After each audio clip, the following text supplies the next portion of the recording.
Debbie, let's bring you in straight away. And we should all relax because we can trust the government and the government is going to trust AI and AI is going to look after us. Good afternoon. Yes, that's very true. And, today I'm going to be asking some questions, and I recommend that we all ask these questions because we know we've got regulators, but we know that regulators don't regulate for a start.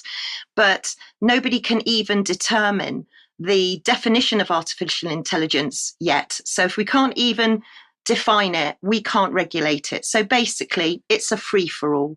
So this week, Rishi Sunak is hosting the Bletchley Park UK AI Safety Summit, and you can see there who is attending. We've got James Cleverly, we've got Michelle Donnellan, so plenty of ministers attending. But if we just cast our minds back to Rishi Sunak's speech of only last week, we can see that he very proudly announces that he's been to Moorfields Hospital, and now that they can tell through the eye, they can predict blindness, heart attacks, or even Parkinson's disease. So this isn't just about facial recognition. This is using the eye for many more areas. But it also brings, as he puts it, dangers and fears. So let's see what dangers and fears Rishi Sunak actually highlighted, because he said that the UK intelligence community had issued a stark warning. And those warnings I've highlighted in red. So you might want to freeze the screen for some of them. But basically, they're saying that if we get it wrong, AI is going to make it easier to build chemical and biological weapons. It's going to make it easier for terrorists to use AI to spread fear and destruction. Criminals could exploit AI for cyber attacks, disinformation, or even child sexual abuse.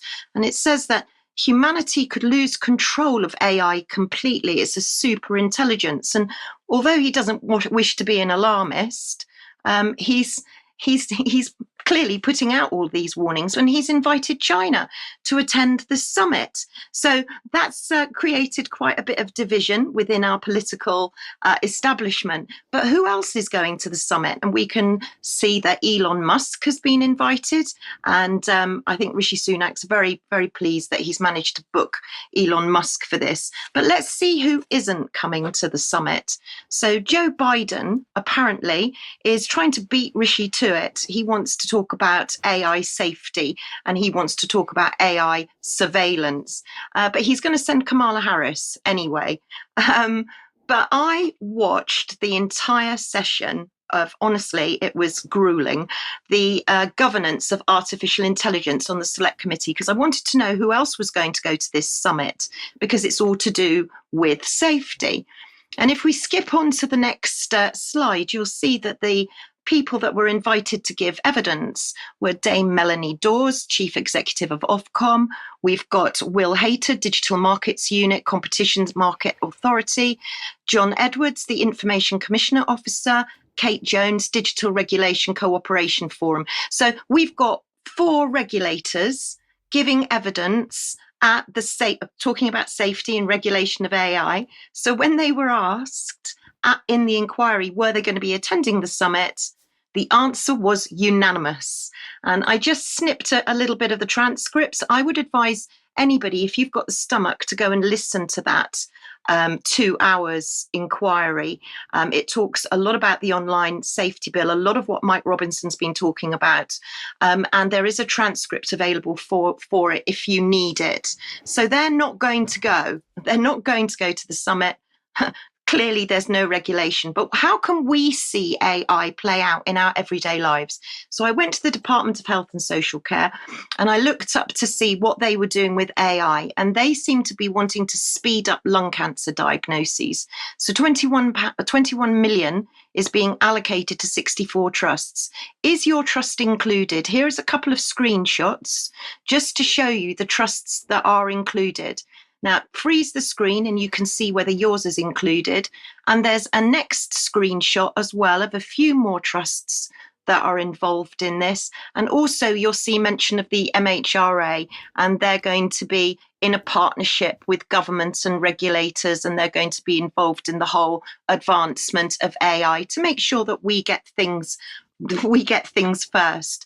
But do we trust it? Do we trust AI? What are they actually doing with it other than cancer care? So I went to the Innovation in Health and Social Care report, to their media fact sheet, and I'm just using that slide to navigate you to go to look.